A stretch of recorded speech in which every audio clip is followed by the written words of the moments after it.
ప్రభునందు ప్రియమైన శ్రోతలకు వందనములు. ఈ పోడ్కాస్ట్ కార్యక్రమంనకు స్వాగతం. మీ అందరి కొరకు ఈ కార్యక్రమమును ప్రసారం చేయుచున్నాం. విని దైవాశీస్సులు పొందుకోగలరు. ప్రభుయేసుక్రీస్తు నామమున మీకు శుభములు, వందనములు తెలియజేస్తూ ఉంటున్నాను. నేటి ధ్యాన వాక్యము నిమిత్తమై మత్తయి శుభవార్త 1వ అధ్యాయము 18వ వచనం మనం చదువుకుందాము.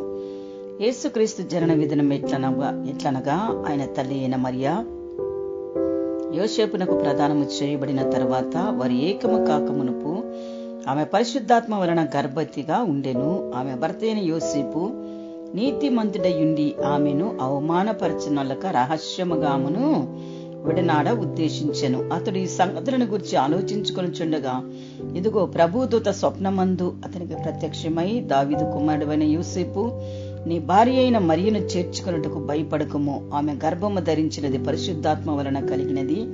ఆమె యొక్క కుమారుని కనును తన ప్రజలను వారి పాపముల నుండి ఆయనే రక్షించును గనక ఆయనకు యేసు అని పేరు పెట్టుదువనెను. ఇక్కడ కన్య మరియను మనము చూస్తూ ఉంటున్నాము. క్రీస్తు జనన విధానమును మనము చూస్తూ ఉంటున్నాము. ఇక్కడ ఆయన తల్లి అయిన మరియా అంటే యేసు తల్లి అయిన మరియా యోసేపునకు ప్రదానము చేయబడినప్పుడు వారిద్దరు ఏకము కాకమునుపు ఆమె పరిశుద్ధాత్మ వలన గర్భవతిగా ఉండెను. ఇక్కడ మరియకు యోసేపునకు ప్రదానము చేయబడింది. మరియా యోసేపుకు పెళ్లి చేసుకోవాలని ప్రదానము చేయబడి ఉంటుండగా అట్టి దినాలలో అట్టి సమయములో వారిద్దరు ఏకము కాకమునుపు మరియా పరిశుద్ధాత్మ వలన గర్భవతిగా ఉండెను. ఇక్కడ వ్రాయబడి ఉంటున్నది. మరియా గర్భవతిగా ఉంటున్నది అన్నమాట. యోసేపుకు ప్రదానము చేయబడింది మరియా. అయితే వారిద్దరు ఏకము కాలేదు, కానీ ఆమె కన్యకగానే ఉంటున్నది. అంటే ఆమె గర్భము ధరించింది, ఆమె పరిశుద్ధాత్మ వలన గర్భము ధరించింది. అంటే యోసేపునకు ఆమె భర్త అయిన యోసేపు నీతిమంతుడై ఉన్నట్లుగా ఇక్కడ వ్రాయబడి ఉన్నది. యోసేపు అతను నీతిమంతుడిగా ఉంటున్నాడు. అతను కూడా దావీదు కుమారుడైన యోసేపు అంటున్నాడు. ఆయన దావీదు కుమారుడైన యోసేపు అని ఇక్కడ దూత ఆయన సంబోధిస్తూ ఉంటున్నది. అంటే ఆయన నీతిమంతుడిగా ఉంటున్నాడు. ఆయన దావీదు కుమారుడు యోసేపుగా కూడా అక్కడ వ్రాయబడి ఉంటున్నది. అయితే ఆ దూత యోసేపుతో మాట్లాడుతూ యోసేపు అనుకుని ఉంటున్నాడు, మరియ గర్భము ధరించింది, ఇది ఎట్లాగా ఆమె గర్భము ధరించిందని తనలో తాను ఆలోచించుకుంటున్నాడు. ఎవరు? యోసేపు ఆలోచించుకునిచుంటుండగా దేవుని దూత యోసేపుతో మాట్లాడుతున్నది. యోసేపు, నీవు మరియ గురించి నీవు ఆలోచించొద్దు, ఏమాత్రము సందేహపడవద్దు. ఆమె గర్భము ధరించింది పరిశుద్ధాత్మ వలన అని ఇక్కడ చెప్పుచూ ఉంటున్నది అన్నమాట. దూత యోసేపు దగ్గరకు వచ్చి ఆయన ఆమెను అవమానపరచనొల్లక రహస్యముగా ఆమెను విడనాడని ఉద్దేశించున్నాడనమాట. కొంతమంది అయితే ఏమైంది, నేను నాకు ప్రదానము చేయబడింది, గర్భవతి అయింది కదని అంటే ఈ లోకపు జనులు ఆ విధంగా ఆలోచించి ఆమెను అవమానపరిచేవారు. అంటే ఆ ప్రదానము చేయబడిన తల్లిదండ్రుల యొద్దకు వచ్చి, నేను చేసుకోనైనా ఈ అమ్మాయి ఈ విధంగా గర్భము ధరించింది ఎవరి వలన అని ఒకవేళ అవమానంగా మాట్లాడేవారు. కానీ యోసేపు ఆ విధంగా అవమానపరచడం లేదు, కానీ ఆయన మనసులో ఆలోచించుకుంటున్నాడు. ఎందుకంటే నేను ఆమెను అవమానపరచకూడదు, ఆమెను రహస్యముగా నేను విడిచిపెట్టాలి. ఆమె గర్భము ధరించింది, ఆమె గర్భవతి అయింది కాబట్టి ఆమె నాకొద్దు, నేను ఆమెను రహస్యముగా విడనాడాలి అనుకుంటున్నప్పుడు ప్రభుదూత యోసేపునకు ప్రత్యక్షమై ప్రభుదూత మాట్లాడుచూ ఉన్నట్టుగా మనం చదువుకొని ఉంటున్నాము. అవునండి, ఈరోజు ఒక పెళ్లి అమ్మాయి కన్యక గర్భవతి అయిందంటే, ఒకవేళ ప్రదానము చేయబడి ఉన్న తర్వాత గర్భవతి అయితే ఏ పురుషుడైనా అమ్మాయిని అంగీకరిస్తాడా? ఏ పురుషుడు అంగీకరించడు. ఎందుకంటే నువ్వు గర్భవతి అయిన అమ్మాయి నాకొద్దని చెప్పి అవమానపరిచేవాడు. కానీ యోసేపు ఏమాత్రమును అవమానపరచలేదు, కానీ ఆయన రహస్యముగా విడనాడాలి అనుకున్నప్పుడు ప్రభుదూత అతనితో మాట్లాడినట్టుగా మనం చూస్తున్నాము. శ్రోత, అవును, గర్భవతి ఒక కన్యక గర్భవతి అయిందంటే లోకము ఎన్నో విధాలుగా మాట్లాడుకుంటారు.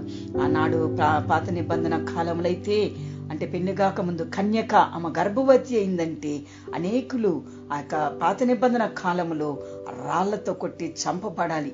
ఎందుకంటే కన్యక గర్భము ధరించింది, పెళ్లి కాకుండా ఏం అక్రమంగా గర్భము ధరించిందని అనుకొని వారు కొట్టి రాళ్లతో కొట్టి చంపేవారు. అయితే మరియా గర్భవతి అయినప్పుడు ఆమె ఎన్ని అవమానాలు పొందిందో, ఎన్ని నిందలు అనుభవించిందో, ఎంతమంది ఎన్ని మాటలు అన్నారో, ఎంతమంది మరియను అపహాస్యము చేశారో, వాళ్ళ తల్లిదండ్రులు ఎంతమంది అపహాస్యము చేశారో మనకు తెలియదు. కానీ మరియమ్మ వాటన్నిటిని ఓర్చుకొని దూత ఆమెతో మాట్లాడినప్పుడు, దయాప్రాప్తురాల నీకు శుభము అని చెప్పినప్పుడు, నువ్వు కుమారుని కందువు, అతనికి యేసు అని పేరు పెట్టిదు అన్నప్పుడు ఆమంటది, నీ దాసురాలు కట్టే కానిమ్మని ఆమె ఒప్పుకున్నట్లుగా మనము చూస్తుంటున్నాము. సో దేవుడు మాట్లాడినప్పుడు, దేవుని దూత మరియతో మాట్లాడినప్పుడు మరియ కూడా ఆమె ఒప్పుకున్నట్లుగా మనము చూస్తూ ఉంటున్నాము. సో మరియా చూడండి 25వ వచనంలో ఉన్నది, 1:25లో ఆమె కుమారుని కను వరకు ఆమెను ఎరుగకుండెను, అతడు ఆ కుమారునికి యేసు అని పేరు పెట్టెను. అంటే యోసేపు తన కుమారుడు పుట్టేంత, యేసు ప్రభుల వారు పుట్టేంత వరకు మరియను ఎరుగకుండెను. అక్కడ వ్రాయబడి ఉన్నది. ఆయన పుట్టిన తర్వాత ఆయనకి యేసు అని పేరు పెట్టినట్లుగా మనం చూస్తున్నాం. ఈ రోజు మనము యేసు ప్రభుల వారు జన్మము అంటే ఆయన జననము విధానము మనము చూసుకొని ఉంటున్నాం. మరియా ఈ లోకములో తన కోసము ప్రభుల వారు తన గర్భములో ఉద్భవించాలని, ఆయన అలా పాపులను రక్షించుటకు ఈ లోకములకు వచ్చి ఉంటాడు యేసుక్రీస్తుల వారు. అంటే యేసుక్రీస్తు వలనే లోకానికి పాప విమోచన, ఆయన రక్తము కార్చుట వలనే లోకానికి పాప విమోచన కలుగుతుంది. యేసు అనగా రక్షకుడు అని అర్థం అని లేఖనంలో రాయబడి ఉన్నది.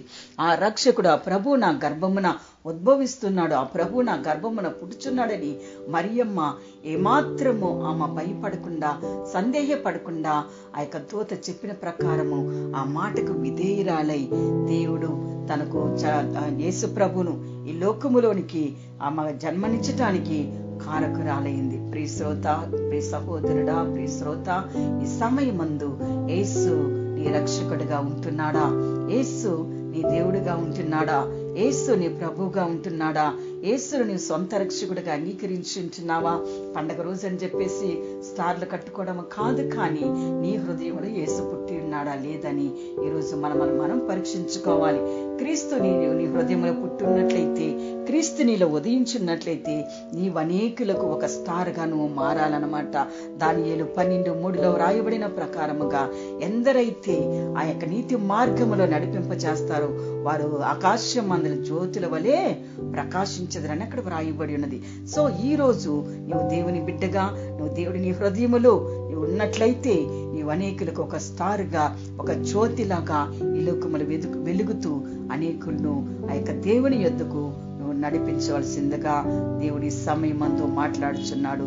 దేవుడి కొద్ది వాక్యములు దీవించి ఆశీర్వదించునుగాక. ఈ కార్యక్రమమును గూర్చి మీ సలహాలు మరియు మీ ప్రార్థనా అవసరతల కొరకు మమ్మను సంప్రదించవలసిన మా ఫోన్ నంబర్ 9448508503 మరియు ఈమెయిల్ ఐడి info@fibaonline.org. మా ఫోన్ నంబర్ మరొకసారి 9480585039. Email ID info@fibaonline.org.